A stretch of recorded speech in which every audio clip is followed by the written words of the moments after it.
Introducing myself.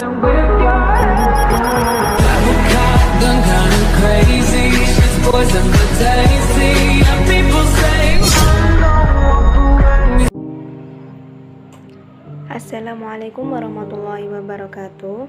Perkenalkan, nama saya Anissa Kurniasi dengan NIM 22232200065. Saya dari Prodi Pendidikan Bahasa Arab kelas 2C semester 2 Fakultas Tarbiyah dan Tadris. Baiklah, di sini saya akan menjelaskan tentang bagaimana cara menangani gangguan belajar pada anak. Gangguan belajar pada anak itu ada 3 jenis. Yang pertama itu disleksia, yaitu gangguan untuk membaca. Yang kedua itu ada yang namanya gangguan disgrafia, yaitu menulis. Diskalkulia, yaitu gangguan untuk susah menghitung angka-angka atau bisa dibilang matematika. Nah, di sini saya akan menjelaskan tentang penanganannya seperti apa. Penanganan pertama dari gangguan disleksia atau menulis atau membaca, yaitu dengan pertama, cara mengatasinya membicarakan kondisi yang sejujurnya pada anak.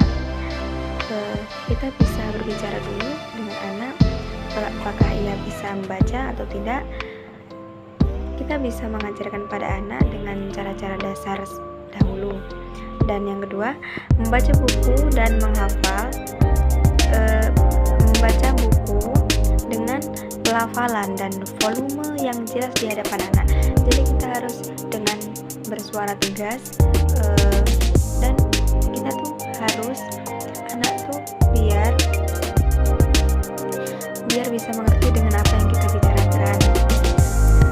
Yang ketiga, bekerja sama dengan guru untuk membantu proses belajar anak selama di sekolah. Kita sebagai guru harus bisa mengajarkan kepada anak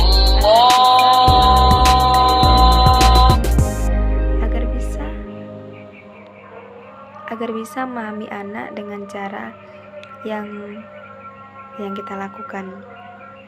Dan perbanyak aktivitas membaca bersama anak-anak. Jadi jika ada waktu luang, kita bisa mengasah otak anak agar bisa terus-menerus berjalan sesuai dengan apa yang anak butuhkan, yaitu dengan membaca secara lancar dan jelas. Baiklah, kita lanjut ke penanganan dari gangguan belajar yang kedua, yaitu disgrafia, gangguan menulis. Cara mengatasi gangguan disgrafia pada anak yaitu dengan cara melatih si kecil untuk menulis di kertas yang bergaris lebar agar lebih mudah dalam menyelaraskan huruf dan kata. Jadi jika kertasnya itu lebar dan kita bisa melatih anak di kertas tersebut, maka anak dengan mudah mengikuti apa yang kita tulis tadi. Dan yang kedua, membantu ia untuk menggenggam pensil dan ajari agar bagaimana menggunakan pensil dengan nyaman. Jadi kita arahkan pensil tersebut dari tangan anak dengan posisi ternyamannya seperti apa. Lanjut, hindari mengkritik hasil tulisan anak. Seberapapun hasilnya,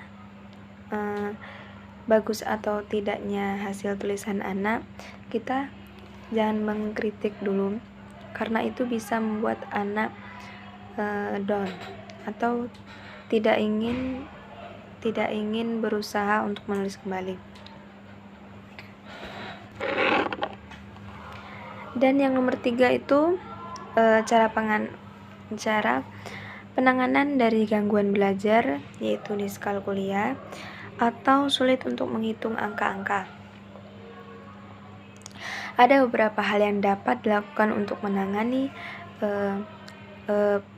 diskalkulia itu, diantara lain menggunakan gambar grafik atau kata-kata untuk membantu memahami anak. Pelajaran matematika dapat dibuat menjadi sesuatu yang menarik dengan menggunakan media komputer atau kalkulator yang dilakukan secara kontinu atau teratur. Cara menanganinya adalah memberikan contoh yang jelas,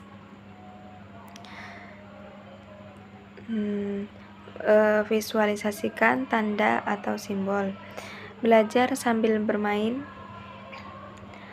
Jika anak mudah bosan, kita bisa mengajarkan kepada anak belajar sambil bermain. Tanamkan kepercayaan diri kepada anak supaya anak bisa percaya bahwa dia itu bisa.